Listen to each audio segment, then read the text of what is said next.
పల్లిలో నీరు లేక నారుమళ్లు ఎండిపోతున్నాయి. పంచాయతీ ఆఫీస్ ఎదురుగా ఉన్న ట్రాన్స్ఫార్మర్ పాడవటంతో విద్యుత్ సరఫరా నిలిచిపోయింది. దీంతో నారుమళ్లకు నీళ్లు పెట్టే సదుపాయం లేక ఎండిపోతున్నాయని రైతులు ఆవేదన వ్యక్తం చేస్తున్నారు. దీంతో మహిళలు బిందెలతో నీళ్లు తీసుకొచ్చి నారుమళ్లలో పోస్తున్నారు. ట్రాన్స్ఫార్మర్ పాడై 10 రోజులైనా పట్టించుకునే నాదుడు లేడని మహిళా రైతులు వాపోయారు. అధికారులకు ఎన్నిసార్లు చెప్పినా పట్టించుకోవడం లేదని ఆవేదన వ్యక్తం చేశారు. మంత్రి లక్ష్మణ్ కుమార్ జోక్యం చేసుకుని సమస్యను పరిష్కరించాలని కోరుతున్నారు. నార్లు ఎండిపోతున్నాయి. ఇప్పుడు మాకు ఈ నార్లు ఎండిపోయినాక ఇప్పుడు ఈ పొట్ట దెబ్బ కొట్టే పవిత్రం అయిపోతున్నది. మాకు ఏ లోకం ఏ నరుడు కూడా మాకు ఏ నాయకుడు కూడా మాకు సాయం చేస్తలేరు. 5 మంది కరెంట్లు ఎండిపోతున్నాయి. మేము చెప్తే కరెంట్ వాళ్ళు కూడా మీదోళ్ళు కూడా ఎవరు కూడా పట్టించుకుంటారు, ఎవరు కూడా చెప్తలేరు. అంత ముందుకు జల్దిన మనకు అది ఏదైనా కానీ కరెంట్ మాకు వేసేటోళ్ళు ఇప్పుడు ఎవరు కూడా మాకు పట్టింపు మాకు చేస్తలేరు.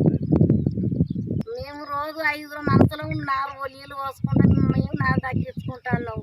దయచేసి మాకు ఎమ్మెల్యే సార్ మాకు దయచేసి మాకు జల్దిన మాకు కరెంటు ట్రాన్స్ఫర్ ఇవ్వగలరు.